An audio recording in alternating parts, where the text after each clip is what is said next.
जो है तुम्हारे लिए एफिडेविट पढ़ रही हैं, तो इसको देने के लिए क्या तुमने कोई दबाव बनाया था किसी के ऊपर? दबाव जैसा नहीं, लेकिन अपना प्रयास किया था हमने, जो है अपने लोकल लीडर्स और उनसे है जो अपने हमारे यहाँ के प्रबुद्ध लोग हैं उनसे किया था मैंने। कौन कौन है?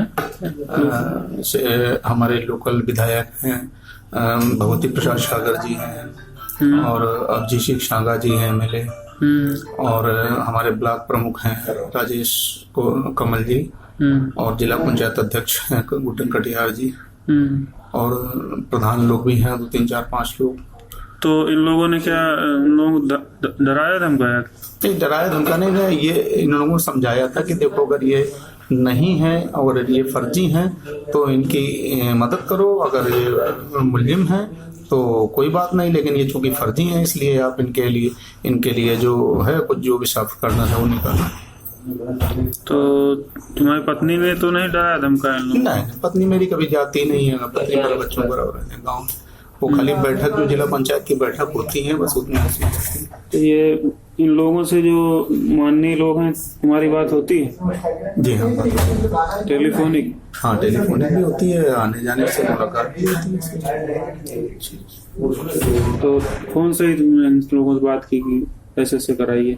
हाँ, नहीं, पहले तो हमारे लोकल लोगों ने कहा, वहाँ गांव के लोगों ने जब ये बात सुनी, इसके बाद फिर हमने भी प्रयास किया कि ये बात है, तो फिर इन लोगों ने मदद भी की कि अगर ये गलत इनका नाम इसमें आया है तो इसको जो है किसी तरीके से नाम इनका निकाला जाए, गलत है तो ये कैसे पता लगा आपको कि जो है आपका नाम गलत आया है?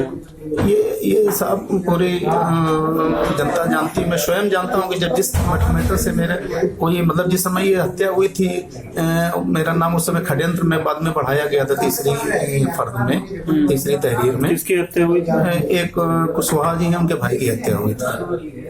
नाम तो उनका जिनका नहीं उनका नाम मालूम है, जो वादी हैं। हत्या किस तरह से हुई थी? हत्या वो आपस में चुनाव की रंजिश में हुई थी, प्रधानी के चुनाव की रंजिश में हुई थी। तो खेत पे गेहूं मारने गए थे, एक पक्ष दूसरे पक्ष ने गोली चला दी थी, उसमें दोनों पक्ष इंजर्ड हुए थे। अच्छा, उसी में मौत हो गई? हाँ, एक मौत हो गई थी, दूसरे पक्ष के 2 लोग घायल हो गए थे और एक पक्ष के एक की मौत हो गई थी। तो उसमें तुम्हारा भी नाम आया? हाँ, उसमें हमारा नाम षड्यंत्र के रूप में 120B के रूप में आया था मेरा। 120B में? जी हाँ, 120B में मेरा नाम आया था।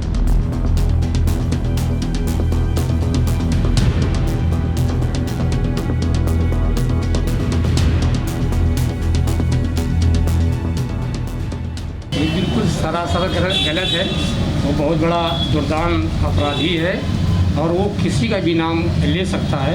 उसने पिछले 2017 के चुनाव में मेरे खिलाफ जितना वो नुकसान कर सकता था उतना उसने किया था, और उसने बसपा के प्रत्याशी कमलेश दिवाकर जी का खुल करके साथ दिया था, और अंतिम समय तक उसने जब भाग्यश्री चुनाव कैंपेन में अंतिम दिन चुनाव उसमें जुलूस में आई थी, रथ बनाया गया था, उसने पूरे क्षेत्र में भय पैदा करने के लिए मंदना से लेकर के बिल्हौर तक इसने उस रथ में बैठ करके और मेरे खिलाफ पूरा प्रचार किया था।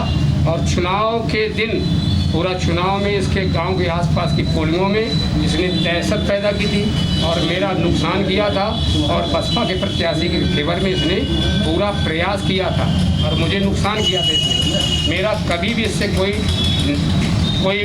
कभी इसकी मैंने सिफारिश नहीं की, और ये सब फर्जी है, सरासर गलत है। उत्तर कानपुर से लेकर के उत्तर प्रदेश और देश के किसी भी अधिकारी के द्वारा पूछा जाए कि मैंने किसी को भी अगर इसके फेवर में कभी भी इसकी सिफारिश की हो तो जितने कड़े से कड़ा सज़ा हो सकती है वो मुझको दी जाए, लेकिन फर्जी इस तरह से एक अपराधी अपने बचाने के लिए अगर वायरल करे या कुछ कहे किसी अधिकारी को, ये सरासर गलत है। आज तक मुझे नहीं मालूम था, अभी एक मीडिया के माध्यम से, चैनल के माध्यम से मुझे मालूम हुआ। ना तो मुझे कभी STF ने बताया और ना तो मुझे मेरे संज्ञान में था। वो मानसिक रूप से, शारीरिक रूप से एक स्वस्थ अपराधी है, वो हर तरह की घटनाएं कर चुका है। इसका इतिहास आप लोग जान रहे हो। वो अपने बचाव के लिए हम लोगों का बयान में नाम लेना, वो केवल कहीं ना कहीं एसटीएफ को दबाव और प्रभाव में लेने की उसकी एक कड़ी का एक अंग है ये। उसने वो नाम इसलिए भी लिए, हो सकता है इसलिए नाम लिया हो कि मेरा इनकाउंटर ना हो, इसलिए कि एसटीएफ के अधिकारियों को ये लगे कि विधायक जी के खास हैं इसलिए इसको बचा लिया जाए, कहीं कोई बड़ी इसकी जांच ना हो जाए। ये तो देखिए अपराधियों के मन मस्तिष्क में क्या कब चल रहा है उसके हम जिम्मेदार थोड़ी ना हैं। हम तो इतना बार बार कह रहे हैं कि जो उसने अपराध किया है या पूर्व में जो अपराध किए हैं उस पर जो कठोरतम कार्रवाई की जाएगी हमारी सरकार में, उसके लिए हम पूरा हर समय साथ में हैं।